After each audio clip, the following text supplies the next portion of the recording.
Assalamualaikum warahmatullahi wabarakatuh. Dipancar luaskan dari Komplek Alun-Alun Kota Kajen. Inilah 96.4 FM Radio Kota Santri, media informasi, aspirasi, dan edukasi Anda. Selamat pagi Indonesia. Apa kabar Anda pagi ini? Mudah-mudahan Anda selalu bersemangat untuk beraktivitas ya. Dan selamat pagi juga untuk Anda yang sedang berselancar di media sosial. Jangan lupa untuk melihat video-video menarik kita di channel RKS TV. Siaran kita pagi ini juga nanti bisa Anda lihat ya di channel kita RKS TV untuk YouTube-nya. Untuk media sosial lain silakan untuk Anda yang sedang berselancar bisa follow akun Instagram kita di RKS_Kajen. Untuk Facebook juga bisa Anda add di RKS. TikTok kita juga bisa Anda follow ya. Di situ ada banyak sekali konten-konten menarik di RKS_Kajen. Nah, saya Yuni Zarana masih menjadi teman Anda Mitra RKS pagi ini sampai nanti jam 11 siang. Di topik kita, saya tidak sendiri. Seperti yang tadi sudah saya sampaikan, kita nanti akan ngobrol seputar rokok ilegal. Dan kita sudah hadirkan narasumber-narasumber istimewa kita dari berbagai penjuru. Ada yang dari Tegal, ada yang dari Pekalongan ya. Langsung saja kita perkenalkan para narasumber kita yang akan menemani Anda kurang lebih 1 jam ke depan. Ada Kepala Kantor Pengawasan dan Pelayanan Bea dan Cukai tipe Madya Pabean C Tegal, Bapak Yudiarto. Selamat pagi Pak Yudi. Selamat pagi Mbak Yuni, selamat pagi Mitra RKS. Salam sehat, semangat. Semangat Pak Yudi. Apalagi ini Agustus ya Pak ya, bulan yang penuh semarak ya. Masyarakat Indonesia merayakan Hari Kemerdekaan yang ke-80 tahun untuk Indonesia tercinta ya. Sehat ya Pak Yudi ya? Alhamdulillah, sehat-sehat selalu. Oke. Kemudian juga selain Pak Yudi, kita kehadiran tamu istimewa kita juga, Ibu cantik yang sudah hadir. Ada Asisten Perekonomian dan Pembangunan Seda Kabupaten Pekalongan, Ibu Dr. Randa Siti Masruroh MSI. Selamat pagi Ibu. Pagi Mbak Yuni dan seluruh pendengar RKS. Iya. Sehat ya Bu Siti Alhamdulillah Masruroh, ya? Sehat selalu. Alhamdulillah. Ini kesekian kali Bu Siti Masruroh main ke radio RKS ya Bu ya. Ya. Mudah-mudahan lebih sering ya Bu. Oke, kalau dipanggil Mbak Yuni. Pasti, nanti kita siap panggil datang. terus ya. Habis ini Pak Pri ya. Kita jadwalkan terus pokoknya sama Bu Siti Masruroh. Kemudian juga ada Bapak kita yang sudah hadir, ada Kepala Dinas Komunikasi dan Informatika Kabupaten Pekalongan, Bapak Supriyadi SEMM. Selamat pagi Pak Supri. Pagi Mbak mendekat Yuni. mungkin, Pak.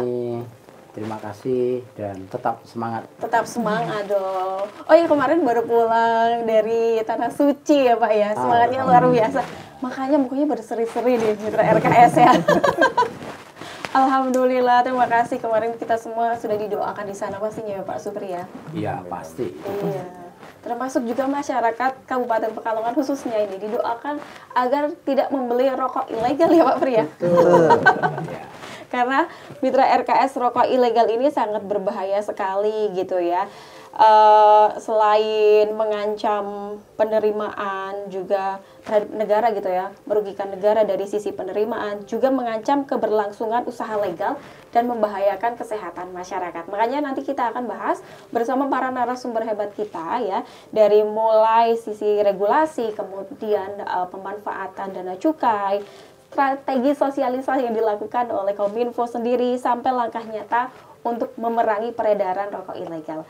Anda yang punya pertanyaan silakan bisa kirimkan lewat WA di 087838186716 atau bisa juga lewat line telepon di 381293. Media sosial yang lain juga bisa Anda pergunakan, baik Instagram ataupun Facebook, TikTok juga bisa.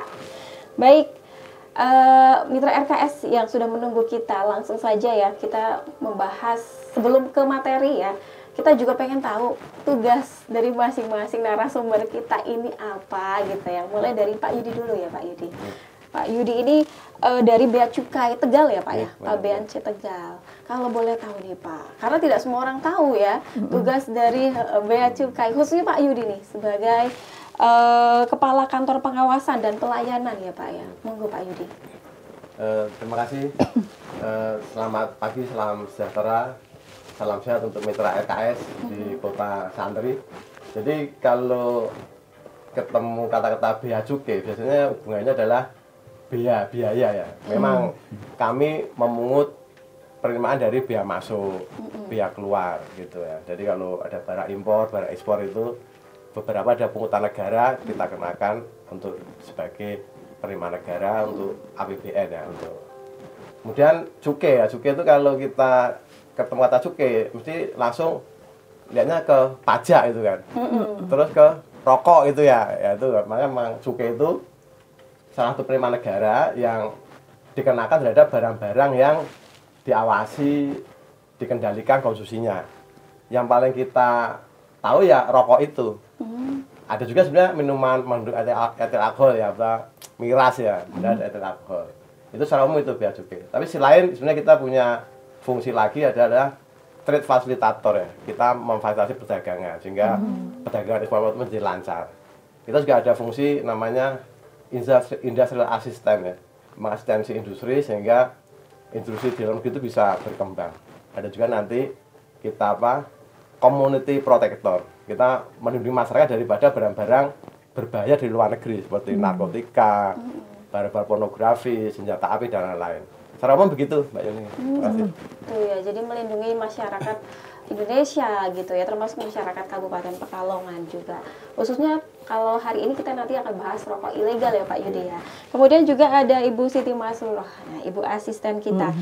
Masyarakat juga mungkin tidak tahu ya Bu ya, ada yang tidak tahu terkait dengan apa ini bagian apa asisten perekonomian dan pembangunan. Apakah ngurusi ekonomi dan juga pembangunan Kota Santri seperti itu? Moga Ibu. Baik, terima kasih Mbak Yuni dan para pendengar. Bertemu lagi dengan saya. Mungkin kalau Mbak Yuni dulu pas ngundang saya di jabatan yang lain ya Mbak ya, waktu itu terakhir Kepala Dinas Koperasi UKM dan Tenaga Kerja. Nah, sejak tahun lalu, Maret 2024, saya mendapat tugas di selaku asisten bidang perekonomian dan pembangunan Sekda Kabupaten Pekalongan. Perlu diketahui bahwa di struktur pemerintahan daerah, kita tahu jabatan tertinggi itu Bapak Sekda, Sekretaris Daerah. Nah, di struktur sekretariat daerah itu Pak Sekda ada dibantu oleh 3 asisten atau punya di bawahnya Pak Sekda itu ada 3 asisten. Kita kenal dengan asisten pemerintahan dan kesra atau kadang disebut asisten 1 gitu. Ada asisten perekonomian dan pembangunan, kadang disebut asisten 2, dan ada yang ketiga asisten administrasi umum atau asisten 3. Nah, dalam melaksanakan tugas pemerintahan yang cukup banyak ini, Pak Sekda tadi dibantu 3 asisten ini sesuai dengan bidang tadi. Ada pemerintahan kesra, nah itu di bawahnya ada para kabak yang bantu yang ada di sekretariat.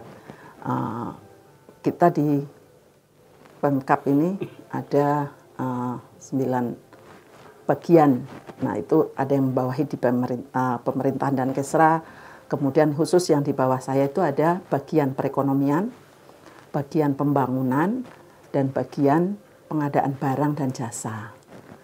Dan tentunya juga mengkoordinir dari tugas para asisten Sekda ini, membantu Pak Sekda di dalam pelaksanaan tugas pemerintahan.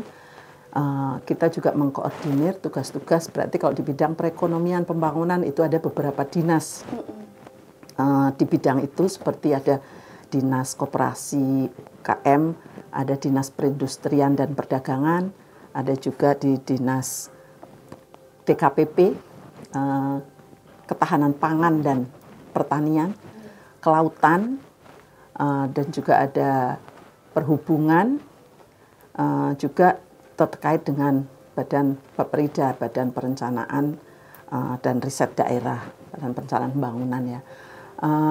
Itu dan beberapa dinas yang lain tadi ada di bawah, misalkan administrasi umum itu seperti BPKAD dan BPSDM, dan di bawahnya tadi ada beberapa kabak yang terkait dengan itu. Gitu Mbak, kurang lebih. Iya, jadi kita juga sembari belajar gitu ya Mitra RKS ya. Akhirnya tahu tugas-tugas dari masing-masing instansi. Kemudian juga ada Pak Supriyadi, Kepala Dinas Komunikasi dan Informatika Kabupaten Pekalongan nih Pak.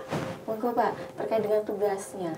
Ini dari depan namanya Dinas Komunikasi. Apakah Iya. mengkomunikasikan sesuatu kepada masyarakat atau seperti apa ini Pak? Iya. Monggo Pak. Terima kasih. Jadi di salah satu perangkat daerah di Kabupaten Pekalongan adalah namanya Dinas Komunikasi dan Informatika Kabupaten Pekalongan. Di Dinas Komunikasi Informatika atau Dinas Kominfo ini menyelenggarakan tugas untuk memberikan komunikasi dan informasi kepada masyarakat baik kegiatan pemerintahan, pembangunan maupun kemasyarakatan. Ke dalam hal ini termasuk gempur rokok ilegal. Ini tugas kami adalah memberikan informasi dan edukasi kepada masyarakat terkait dengan rokok ilegal itu seperti apa sih. Tetapi di kami di Kominfo ini lebih kepada kegiatan sosialisasi dan edukasi. Sosialisasi dan edukasinya ya. Baik, itu dia dari masing-masing instansi sudah diperkenalkan terkait tugas-tugas mereka. Saya langsung ke Pak Yudiarto ya, dari Bea Cukai ya Pak Yudiarto ya. Nah Pak Yudiarto nih, bisa dijelaskan nggak sih Pak Yudiarto terkait dengan ketentuan perundang-undangan terkait cukai, khususnya cukai hasil tembakau ini Pak? Jadi memang tadi cukai itu salah satu pungutan negara ya untuk dan maka pembatasan barang kena cukai yang dikendalikan konsumsinya yang diawasi. Yaitu jatuh tadi Undang-Undang nomor 11 tahun 95 yang terakhir dirubah dengan 39 tahun 2016 ya. Terus ada juga nanti cukai itu diatur di Undang-Undang Harmonisasi Perpajakan yang terbaru ya kemarin tahun 2000-an. Jadi memang secara umum cukai itu diatur sebagai fungsi budgeter dan regulation itu. Jadi memang meregulasi pembatasan konsumsi cukai tadi utamanya rokok kita sebut tadi tembakau dengan apa? Dengan diberikan pungutan negara sehingga dengan harga yang mahal harapannya konsumsinya itu bisa terkendalikan gitu. Intinya seperti itu. Untuk awalan kayak pasti. Iya. Kemudian nih Pak, kalau dari sisi produk Pak Yudi ya, hasil tembakau apa saja nih Pak yang dikenai cukai dan bagaimana nih ciri-ciri rokok ilegal yang harus kita waspadai semua ya Mitra RKS? Mungkin juga bingung ya Pak, yang ilegal itu yang kayak gimana sih? Kadang masih bingung juga di masyarakat ya Pak. Jadi kalau secara umum memang seluruh produk turunan daripada tembakau itu dikenakan cukai. Karena tembakau itu ada apa kandungan tin atau apa nikotin maupun tar yang mungkin harus dibatasi konsumsinya oleh masyarakat ya, sehingga berefek ke kesehatan ya. Maka kena cukai. Sebenarnya produknya banyak ya, ada rokok yang biasa kita tahu ya, rokok kretek, rokok filter.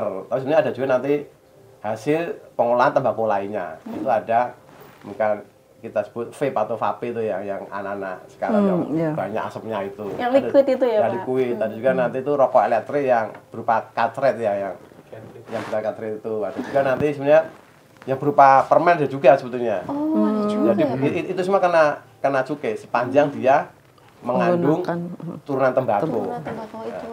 Nah, terus kalau ciri rokok ilegal kita bahas ini rokok ya. Sebetulnya yang paling utama tuh kalau ada rokok nanti ya Mitra RKS ya, rokok kok harganya murah, kemudian mereknya nggak terkenal. Yang paling gampang nanti dilihat dulu ada pita cukainya itu. Betul. Karena 90% lebih itu rokok ilegal itu tidak ada pita cukainya, tidak membayar tadi pungutan cukainya, sehingga jadi murah, sehingga nanti tujuan pemerintah membatasi itu jadi tidak tercapai. Jadi dikonsumsi oleh anak-anak kita, ya anak sekolah, karena kan murah di mana-mana itu. Ada juga nanti yang berikutnya yang ada rokok pita cukai palsu, ada yang pita cukainya itu bekas, ada juga yang tidak sesuai dengan ketentuannya. Misalnya gini, harusnya bayar cukai 16 batang, dia pakai pita cukai yang 12 batang. Harusnya itu rokoknya SKM yang cukainya mahal, dia pakai rokok SKT atau tangan yang cukainya murah. Secara umum gitu. Oh, menipu berarti ya Pak, Ya, tidak sesuai ya. Spanyol lah. Separuh nyolong ya Pak? Jadi Spanyol nggak. Bukan negara ya Pak kalau apa tanpa pita kan mau bener-bener dia nggak bayar sama sekali. Benar-benar terang-terangan ya Pak ya. Nah itu mencuri, tidak baik ya Mitra RKS. Kemudian saya ke Pak Kadinkominfo, Pak Supriyadi. Ya. Tadi disampaikan bahwa tugasnya adalah memberikan sosialisasi dan edukasi ya Pak ya ke masyarakat. Nah dari sisi komunikasi publik nih Pak Supriyadi, tantangan terbesar ini Pak dalam menyampaikan informasi soal bahaya dan dampak rokok ilegal ke masyarakat ini seperti apa Pak? Tantangan yang paling besar menurut kami adalah ini bukan alasan klise ya. Jadi wilayah kita itu ada 19 kecamatan, 285 desa kelurahan. Barangkali informasi yang kami sampaikan itu mungkin belum menjangkau ke seluruh lapisan masyarakat. Ada beberapa media informasi yang kami gunakan, baik media cetak ataupun media elektronik, radio maupun televisi, juga media mainstream yang lain.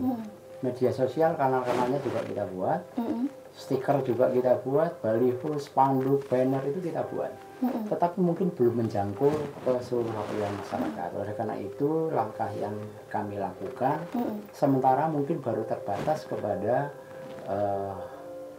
masyarakat seni, kemudian beberapa tokoh masyarakat, mahasiswa, dengan harapan apa?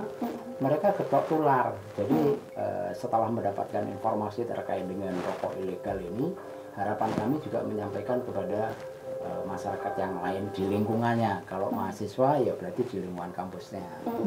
Kalau kemudian dengan masyarakat seni, kami juga kadang-kadang menggunakan sarana kesenian untuk bisa menginformasikan masyarakat, juga minimal di masyarakat seni ini juga disampaikan. Nah ini tantangan yang paling besar justru itu yang pertama itu. Yang kedua adalah kesadaran masyarakat. Kesadaran masyarakat terkait dengan kepedulian terhadap badan rokok ilegal, karena ini tidak mungkin dari keterbatasan aparat ya Pak, aparat informasi dan yang lain itu kami bisa menjangkau keseluruhan. Kemudian yang ketiga, kadang-kadang yang susah itu adalah terkait dengan jaringan distribusinya. Kita tidak tahu persis. Akhirnya beberapa kali kita lakukan tindakan, tetapi ternyata masih ada beberapa, seringkali jadi masih muncul rokok-rokok yang ilegal itu. Nah, tetapi kami tidak bosan, secara bertahap dan secara berkesinambungan tetap sosialisasi itu terus kami lakukan. Iya, tidak bosan ya Pak ya. Meskipun tantangan terus ada, tapi tidak menyerah untuk mengedukasi dan berikan sosialisasi ke masyarakat. Kemudian ini Pak, menurut Pak Supriyadi, media yang cukup efektif untuk sosialisasi edukasi ke mereka apa sejauh ini Pak Pri? Menurut kami semua media efektif ya, baik radio, televisi, spanduk, baliho, banner. Kami juga ada stiker, kemudian tatap muka langsung dengan masyarakat dan melalui media seni. Itu menurut saya semuanya efektif, hanya memang sasarannya berbeda-beda.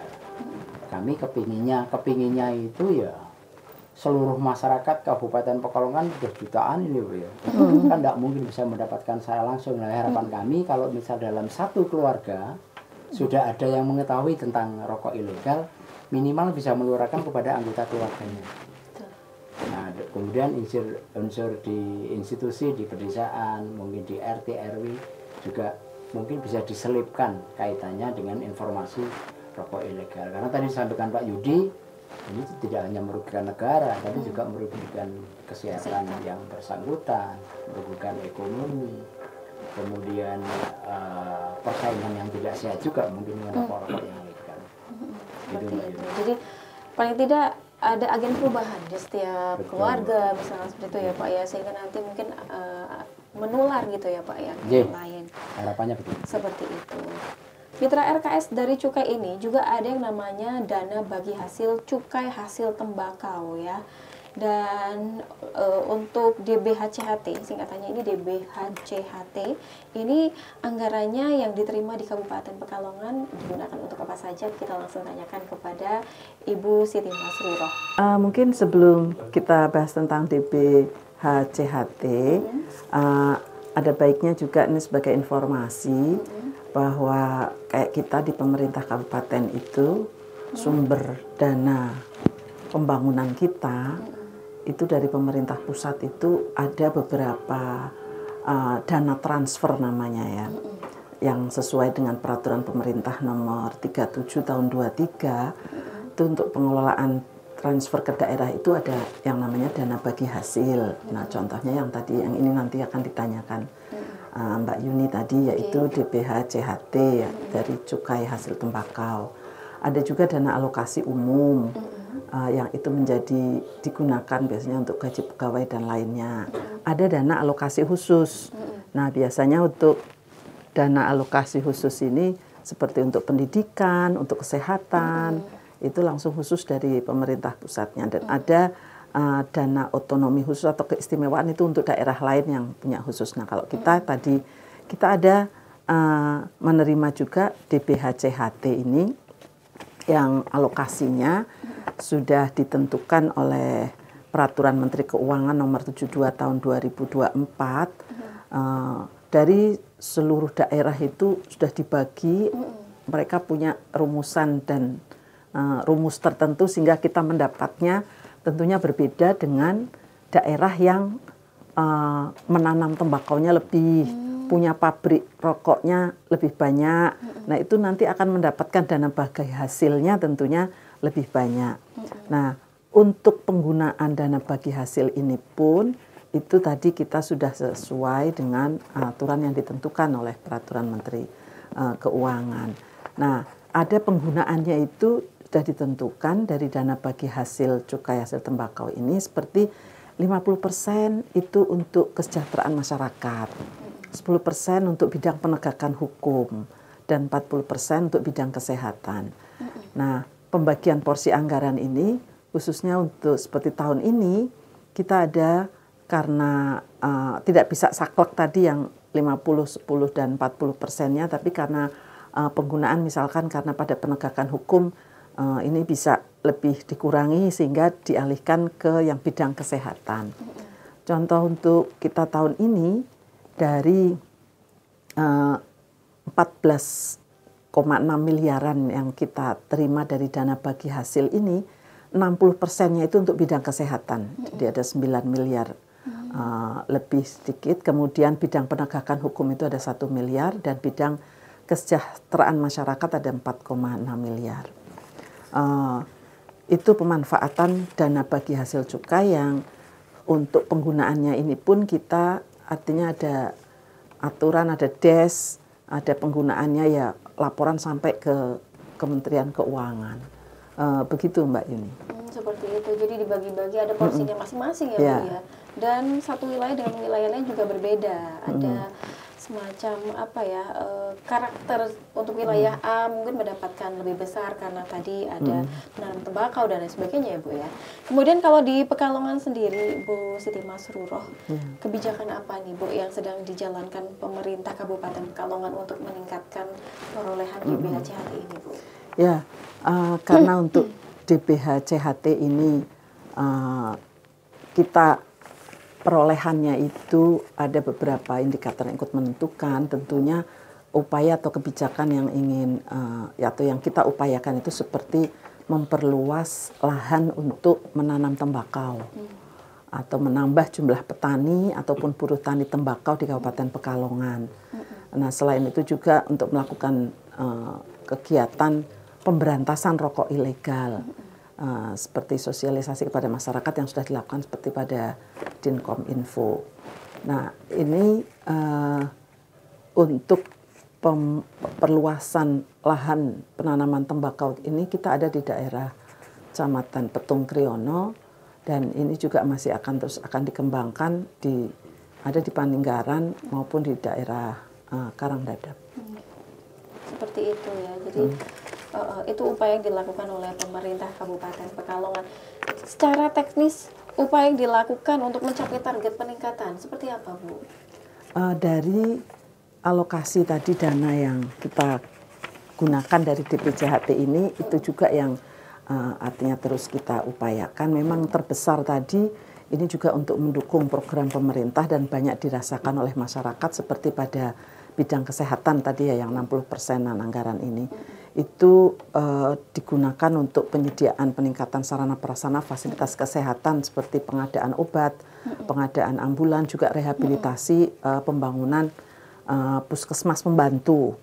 Dan yang tidak kalah pentingnya adalah pembayaran iuran jaminan kesehatan penduduk yang didaftarkan oleh pemerintah daerah yang kita kenal dengan untuk UHC itu, sehingga program kesehatan gratis yang dilakukan oleh pemerintah Kabupaten Pekalongan ini juga didukung oleh alokasi dari anggaran ini, sehingga kenapa begitu pentingnya terus dilakukan sosialisasi atau gempur rokok ilegal, karena manfaatnya dari perolehan dana bagi hasil ini adalah kembali ke masyarakat, khususnya di bidang kesehatan maupun untuk di bidang yang kesejahteraan masyarakat. Di bidang kesejahteraan masyarakat itu kita ada seperti untuk mendukung program peningkatan kualitas bahan baku, juga pembinaan industri dan pembinaan lingkungan sosial, seperti juga untuk peningkatan keterampilan kerja. Jadi ada sebagian dari dana ini kita ada untuk di BLK. Oh, latihan-latihan. Ya, latihan-latihan yang kembali untuk masyarakat. Ini juga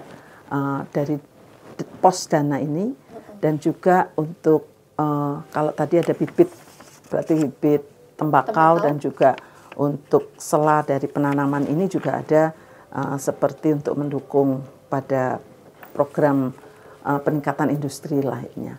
Lalu juga ada pemberian bantuan langsung tunai, BLT ya, Bu? BLT itu yang dilakukan lewat dinas sosial maupun yang melalui dinas kesehatan, seperti tadi pembayaran iuran jaminan perlindungan sosial ketenaga kerjaan bagi para buruh tani tembakau. Semua buruh tani tembakau kita itu sudah dibayarkan iuran BPJS tenaga kerjanya melalui alokasi anggaran ini. Karena itu memang strategi maupun kebijakan yang kita lakukan agar kita mampu, atau peningkatan alokasi DPJHT yang kita peroleh dari pemerintah pusat ini bersama-sama tadi dengan beberapa OPD terkait untuk bisa mendapatkan hasil yang bisa lebih baik. Seperti itu. Jadi dari masyarakat untuk masyarakat ya, Bu ya.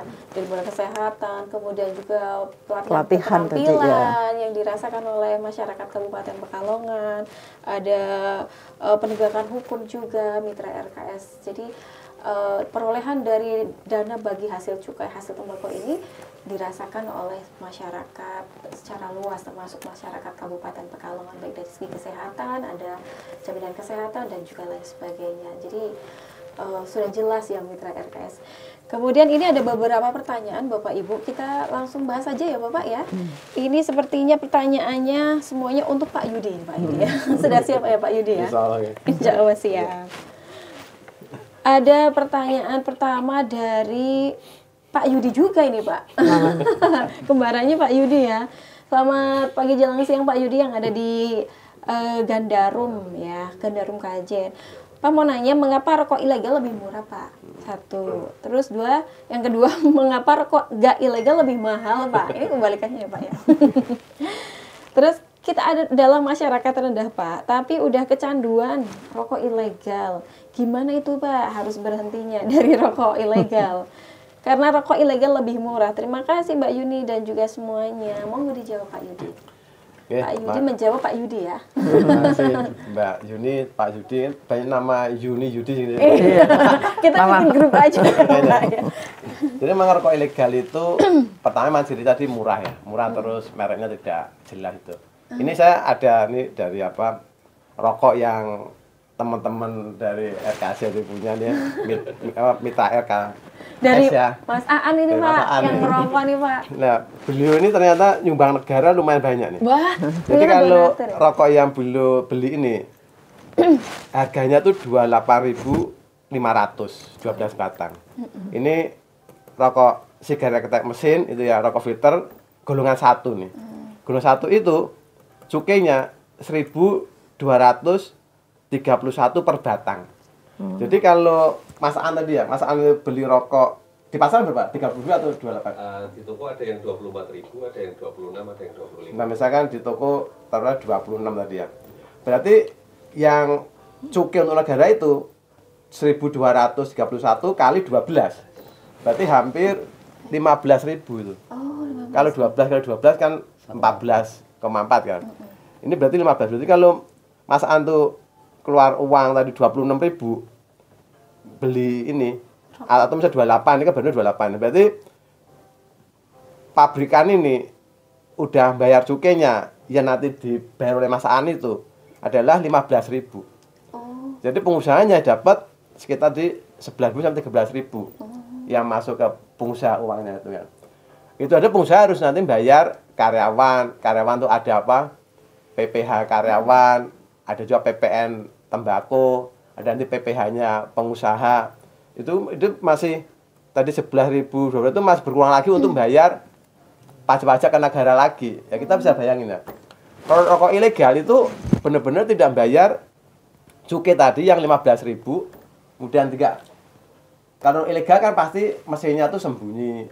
Karyawan juga paling hanya 1-2, juga nggak ikut BPJS, tidak bayar apa PPH, pajak penghasilan maksudnya ya, atau pajak pertambahan nilai. Ya, sehingga akhirnya pasti murah. Pasti bisa di bawah 10.000-an ya bisa. Rata-rata gitu. Rata-rata kan rokok ilegal kalau yang filter ini antara gitu ya, kita lihat antara 10.000 11.000 itu ya.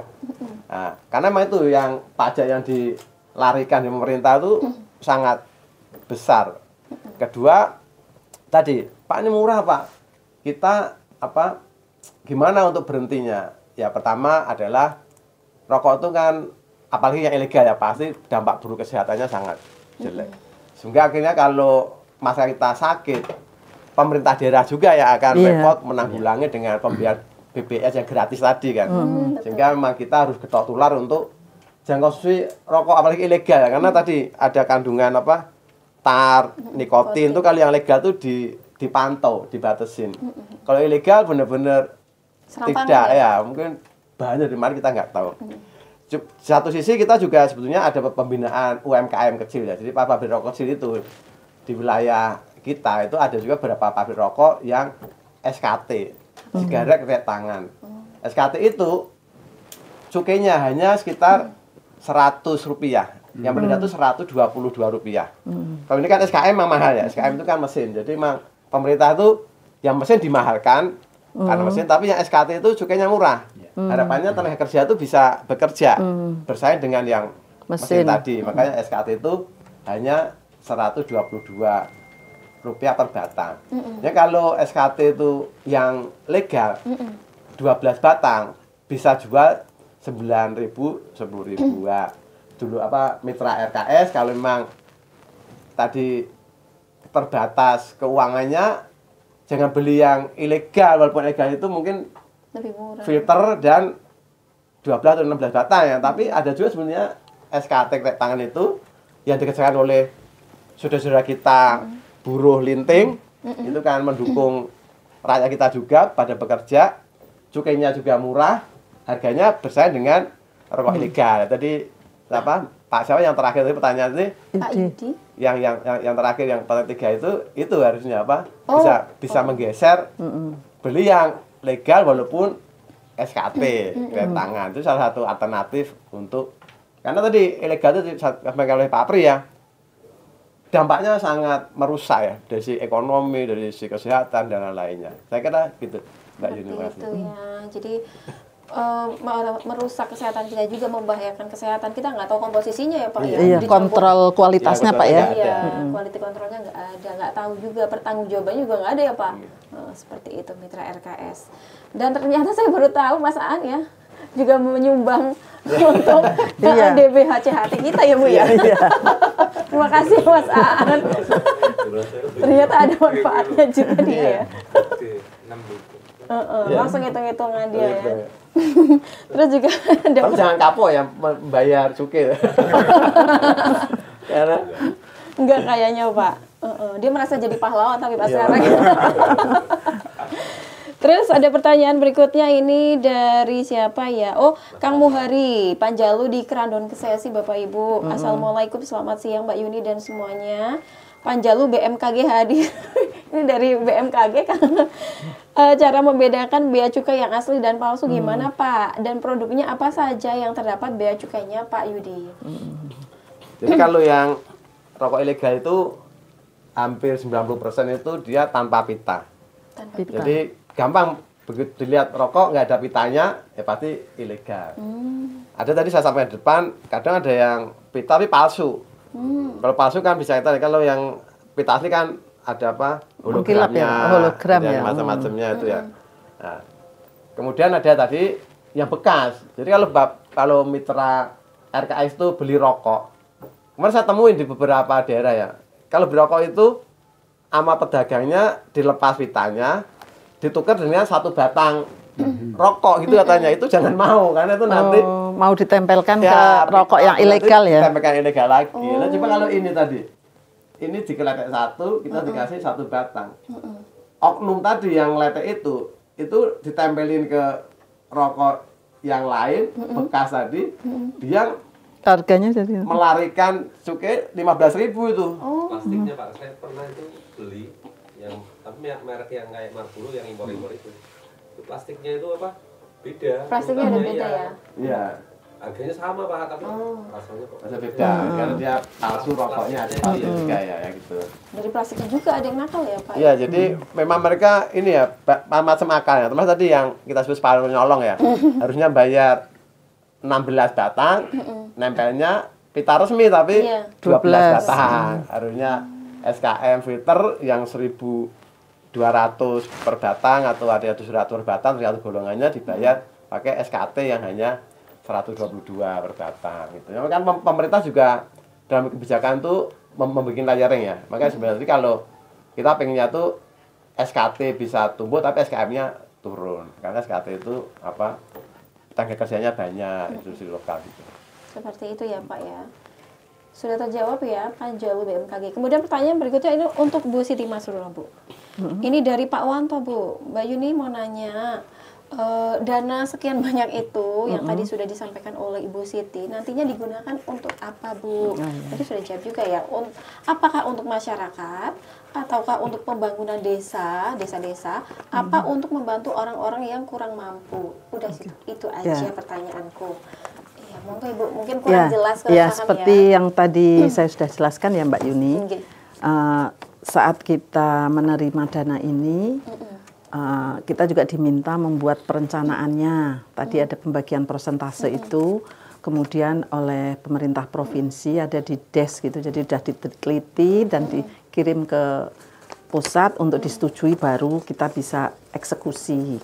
Nah, penggunaannya tadi untuk kelompok bidang kesejahteraan masyarakat seperti pada program peningkatan kualitas bahan baku. Ini ada kegiatan di Dinas Ketahanan Pangan dan Pertanian.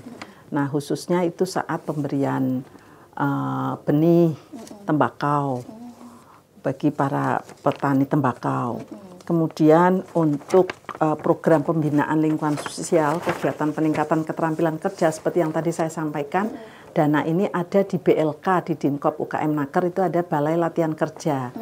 Nah, para mitra RKS bisa cek pelatihan dalam setahun itu apa saja. Di sana ada dilakukan seperti pelatihan cukur, itu ada jadi barber itu. Ada pernah juga yang pelatihan untuk Merias kecantikan, ya, merias pengantin, ada eyeliner yang itu ada untuk LS ya. airless, ada juga menjahit. Menjahit. Kemudian pembuatan roti kue. Masak berarti ya Bu? Ya ada. Jadi dalam setahun PLK itu membuat banyak pelatihan dan itu diumumkan ke masyarakat luas. Silakan bisa mendaftar. Tentunya dengan kuota ya ada seleksinya. Betul. Karena jumlahnya dan mereka. Ini kan juga kembali ke masyarakat. Betul. Karena pelatihan di PLK itu gratis.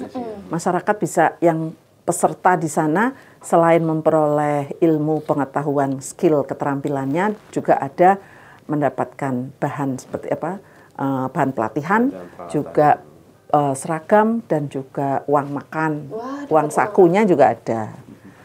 Itu artinya kembali ke siapa tadi pertanyaannya ya ke masyarakat juga. Kemudian ada juga program pembinaan lingkungan sosial untuk kegiatan pemberian bantuan langsung tunai. Nah itu BLT yang di Dinas Sosial ada sebagian dari sumber dana bagi hasil ini juga. Itu dan tadi ada bagi para buruh tani tembakau, para petani tembakau itu semua sebagai peserta BPJS Tenaga Kerja. Peserta BPJS Tenaga Kerja itu iurannya dibayarkan dari pos dana ini. Nah, kepesertaan BPJS Tenaga Kerja kita tahu manfaatnya ya, kalau mereka ada kecelakaan kerja atau sampai kematian karena kerja, itu mendapatkan santunan dari BPJS Tenaga Kerja, juga beasiswa bagi para anaknya yang kalau ditinggalkan. Kemudian dana itu juga digunakan untuk penegakan hukum, itu ada di Satpol. Ada beberapa kali kegiatan yang dilakukan itu, termasuk juga untuk sosialisasi ini di Dinkom, yang seperti yang tadi dijelaskan oleh Pak Supri. Kemudian juga kalau yang di Satpol tadi seperti untuk pemberantasan BKJ ilegal, kemudian juga sosialisasi informasi yang dilakukan di Kominfo. Nah, yang paling banyak yang tadi saya sebutkan, ada 60%, yaitu sebesar 9 miliar lebih itu adalah untuk pemenuhan sarana prasarana fasilitas kesehatan, seperti pengadaan obat yang ada di rumah sakit RSUD, kemudian juga bahan BMHP, kemudian pengadaan ambulan, serta rehabilitasi pembangunan puskesmas pembantu. Nah, sebagian sumber dananya yang 9 miliar itu tadi untuk itu. Jadi menyeluruh ya, Iya. Tidak hanya kesehatan, tapi juga untuk para pekerja. Dan yang tidak kalah pentingnya, yang paling banyak ini, apa itu, Bu? iuran BPJS Kesehatan, sehingga program kesehatan gratis diperoleh oleh masyarakat karena dari pos anggaran ini juga. Nah, mungkin Anda juga termasuk yang memanfaatkan pelayanan kesehatan gratis ini ya, Bu, ya, jaminan kesehatan, karena anggarannya juga didapat dari situ, diperoleh dari situ. Sudah jelas ya Pak Wanto, sudah dijelas secara gamblang oleh Bu Siti Masruroh. Mitra RKS, wah cepet banget rasanya, udah siang aja nih. Saya kembali ke Pak Supriyadi, dan untuk Anda silakan masih bisa bertanya ya Pak Supriyadi, terkait dengan inovasi komunikasi agar peredaran rokok ilegal ini tidak terus terjadi, Pak. Apa yang dilakukan dari Dinkominfo sendiri, Pak? Itu tadi yang kami sampaikan ya. Kami punya peran, punya tugas hanya di sosialisasi saja. Tetapi tentunya ini ada dukungan dari semua pihak, bukan hanya sosialisasi ini, karena tadi yang sampaikan mungkin kami belum bisa menjangkau keseluruhan.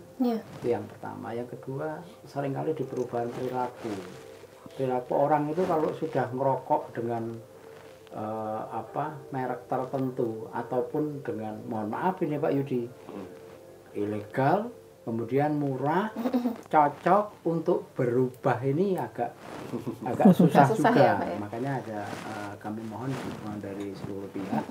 Tetapi yang bisa kami lakukan adalah terus melakukan sosialisasi dan edukasi ke masyarakat tentang ilegal. Kemudian ini Pak, karena harganya murah, biasanya orang lebih banyak tertarik ya Pak Yudi dan Bu Siti ya. Murah ini aja, apalagi yang mohon maaf tongpes ya, kayak tongpes kayak di sebelah sini ya, kantong kempes ini Pak. Nah, untuk generasi muda sendiri Pak, strategi apa yang dilakukan agar mereka ini tidak mengkonsumsi rokok ilegal, Pak? Jadi begini, program DPAJHT yang kami ketahui adalah sebenarnya kan bukan hanya sebatas kompensasi yang diberikan pemerintah dari hasil cukai, tidak, tetapi lebih kepada meminimalisir orang merokok, ya kan. Tetapi kita tidak mungkin bisa menghapus orang merokok secara keseluruhan, tidak mungkin. Makanya kita coba kurangi. Kita sampaikan kalau mau ngerokok ya ngerokoklah yang legal. Kalau rokoknya tidak ilegal, tadi ada beberapa komposisi yang mungkin tidak sesuai, membahayakan kesehatan. Nah, untuk generasi muda, upaya-upaya preventif yang harus dilakukan, kalau menurut saya jauhi rokok. Jauhi rokok. Yeah. Terutama rokok ilegal.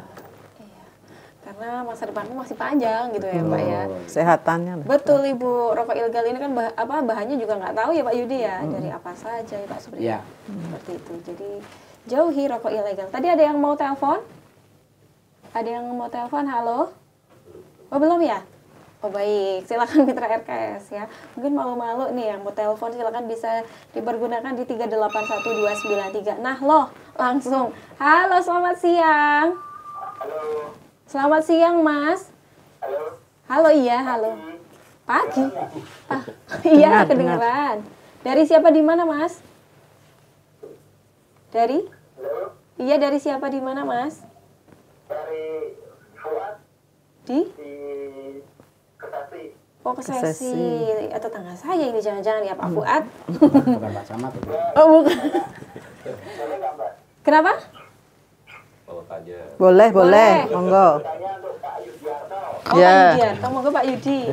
Didengar Oke, nih. monggo. Pertanyaannya, apa sanksi bagi produsen pengedar dan konsumen? Sanksinya nih Pak, ya. Terus dan bagaimana jika merokok linting dewe itu? Apa Ting we. Iya, iya. Oh iya. Iya Mas Fuad, terima kasih ya. Udah itu aja. Ya, sudah. Oke. Oke, ya. Terima kasih Pak Fuad yang ada di Kesesi ya.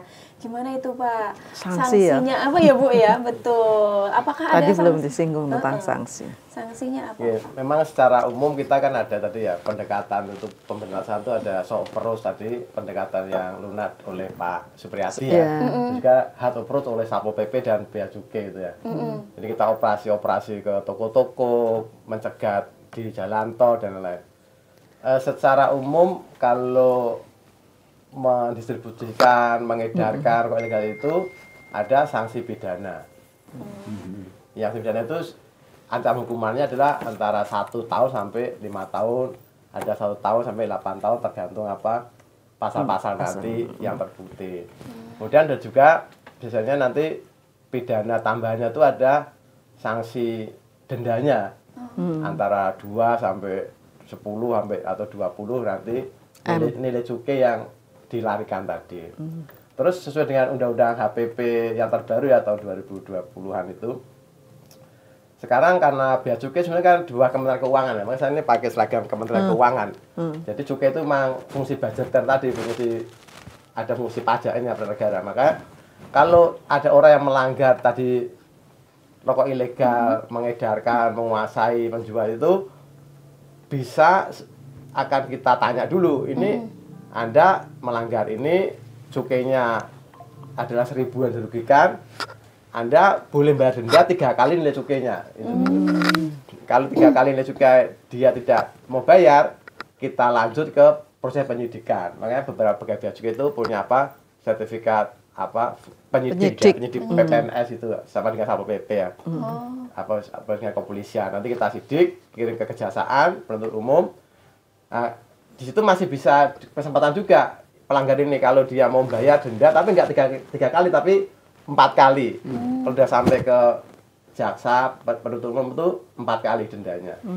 Kalau tetap tidak mau bayar berarti lanjut ke proses pidana di sidang pengadilan. Nah di wilayah Bea Cukai Tegal tahun ini udah ada 5 nih yang divonis maju ke itu. ya sampai ke pengadilan. Rata-rata divonis 1,5 tahun. 1,5 sama 2 tahun penjara dengan juga ada dendanya 150 juta dan 200 juta itu untuk apa yang mengedarkan menguasai ilegal. Maka pada mitra RKS itu kalau ada tetangganya toko kecil toko ada rokok ilegal terus segera diingatkan ini rokok ilegal nih, nanti kalau ketangkap Satpol PP, Bea Cukai Operasi tadi minimal denda 3 kali. Kalau nggak bayar ya dilanjut proses pidananya. Nah, terus kalau linting dhewe seperti apa? Sama, linting dhewe sepanjang linting kemudian dikonsumsi sendiri itu ya nggak apa-apa. Karena yang kena pasal adalah yang jadi menguasai, mengedarkan, mendistribusikan, menjual itu yang nggak boleh. Jadi jangan terus mitra KS ada yang linting dijual. Itu nggak boleh. Kalau nanti kita saling mengingatkan lah. Mengingatkan nanti Pak Supri udah banyak media yang ini untuk kita mengingatkan ke teman, saudara, jangan mengkonsumsi dulu ya, karena kan tadi merusak industri, masyarakat. Yang penting ini, prevalensi merokok itu, rokok bikin mahal biar apa? Biar prevalensi merokok itu turun. Maksudnya apa? Biar perokok pemula itu tidak banyak, karena mahal. Rokok ilegal ini murah. Awat kalau itu kita diamkan, anak-anak kita SMA, SMP itu yang uang sakunya bisa beli rokok ilegal. Betul juga. Jadi akhirnya perokok baru itu banyak. Nah, efeknya nanti negara kita jadi tidak bersaing SDM-nya karena mungkin akan mengaruhi kecerdasan dan lainnya. Juga. Nah, makanya pemerintah dibikin mahal biar perokok pemula itu tidak banyak, kemudian yang merokok mengurangi konsumsinya. Jadi kayak tadi penarik sebelumnya ya dari Pak Yudi tadi di depan, ya dikonsumsi batang rokoknya dengan membeli rokok yang legal walaupun agak mahal gitu. Kayak gitu caranya. Oke, berarti kalau konsumen sanksinya ada denda juga nggak sih Pak? Kalau konsumen tidak ada sanksinya. Tidak ada. Nah, cuman sanksi sosial aja nih. Oh, sanksi Kalau masih masaan rokok ilegal tuh, masa apaan rokok ilegal malu-maluin aja. Iya betul Pak. Gitu, rokok ilegal itu kita kayak gitu untuk saling mengingatkan ya. Iya, dan kalau tingwe selama itu dikonsumsi sendiri tidak apa-apa ya Pak. Karena komposisinya juga tahu ya Pak, ya bikin sendiri, hisap sendiri ya Pak ya. Kecuali kalau memang dijual. Makanya merugikan orang lain ya Pak ya, yang tidak boleh seperti itu. Selagi dia untuk sendiri ya nggak apa-apa gitu, Mitra RKS. Ada yang lagi yang ingin bertanya, silakan. Line telepon masih kita buka di sesi-sesi terakhir ini 3811293. Nah, Pak Yudi, sembari kita menunggu, mungkin kalau ada yang pengen telepon lagi, kalau ya silakan. Halo, selamat siang. Halo. Siang juga. Dari siapa di mana, Ibu? Dengan Nevi dari Buaran. Oh, dari Buaran. Iya, gimana Ibu Nafi? Halo Bu, silakan. Mau tanya nih Mbak Yuni, Monggo. dari Bea Cukai sama Kominfo itu bagaimana sih cara melibatkan generasi muda untuk terlibat perangi peredaran rokok ilegal? Terus? Udah gitu mungkin. Sudah? Itu saja? Ya sudah Mbak Yuni. Iya, ini Mbak ya, masih muda ya? Mbak Nevi. Mbak sepertinya soalnya. Ya, Gen Z nih Mbak Yuni. Oh, Gen Gen Z. Z. Mohon maaf ya. Gen Z si Nevi nih. Oh, makanya nanyanya generasi muda gitu ya. Sudah, itu saja. Terima kasih Adik Nafi. Iya, gimana itu Pak Yudi dan Pak Pri? Generasi muda. Terima kasih Mbak siapa? Nevi, Nevi, Pak. Nevi. Mbak Nevi dari Buaran. Jadi harapannya memang untuk Melibatkan pencegahan, generasi muda. kemudian pemberantasan rokok ilegal ini dari seluruh usia, Usia ya? termasuk yang generasi muda. Nah, makanya di kami Dinas Kominfo itu kegiatan sosialisasi juga kami lakukan melalui media sosial. Yang biasanya kalau generasi Z ini, Gen Z ini kan familiar dengan WhatsApp, familiar Medsos dengan ya? gadget, Medsos. tangi turu yang mesti dibuka HP. HP ya. Itu kita juga ada Instagram, ada TikTok, ada Facebook. Harapan kami dengan media itu bisa dilihat oleh teman-teman atau adik-adik dari generasi muda. Kemudian bukan hanya untuk sendiri, tapi juga bisa disampaikan minimal kepada keluarganya dan lingkungannya. Itu yang kami lakukan.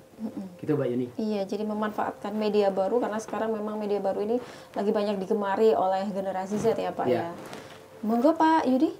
Oke, makasih tadi ya Pak Mbak Nevi Pak. Nevi ya. Jadi emang alhamdulillah nih Mbak Nevi punya perhatian, punya care terhadap rokok ilegal ya. Itu Iya. sangat kita harapkan gitu. Berarti berhasil nih Pak Supri untuk mengajak masyarakat berpartisipasi untuk rokok ilegal. Tapi memang tadi Mbak Nevi sampaikan memang perlu mungkin kita lebih aktifkan lagi generasi muda ya. Jadi tidak hanya menerima sosialisasi tapi ikut mensosialisasikan. Emang ada banyak cara tuh Mbak Nevi yang mungkin nanti ke depan bisa diprogramkan dari kami dan juga dari Dinas Kominfo misal bikin lomba podcast itu misalnya. Lomba podcast antar SMA tentang rokok ilegal. Nanti Mbak Nevi itu bisa bikin podcast atau jingle atau apa, atau bisa kita jadi membuat lebih aktif generasi muda, terutama Mbak Nevi ini yang udah ada bibit peduli terhadap temennya ya, biar nggak merokok ilegal. Nah ini itu saya kira sangat bagus untuk Pak kemudian ya, untuk Sopro itu benar-benar luar biasa. Terima kasih, saya kira sangat luar biasa nih Mbak Nevi ini. Iya, jadi Saya nambahkan ya Mbak Yuni. Monggo, Bapak. Jadi itu yang melalui media ya, media sosial. Tetapi beberapa waktu yang lalu kami juga melakukan sosialisasi tatap muka kepada generasi muda, tapi mohon maaf masih di lingkup mahasiswa. Nah ke depan, beberapa bulan ke depan mungkin setelah 17 Agustus inilah, mungkin di bulan-bulan September, Oktober, sisa waktu di tahun 2025 ini, kami juga akan mengundang generasi muda, tetapi terbatas mungkin di organisasi misal Karang Taruna atau organisasi kepemudaan. Dan itu sudah kita rencanakan. Bagus sekali tuh Pak ya. Jadi menyasar semua kalangan ya Pak, semua generasi, dilakukan secara masif. Tujuannya sama, agar peredaran rokok ilegal ini udah nggak ada lagi Mitra RKS. Satu penelpon terakhir, mungkin ada yang pengen gabung, kita angkat. Wah langsung ya. Halo, selamat siang. Halo, selamat siang Mbak Yu. Iya, gimana Pak suaranya? Ramah sekali nih.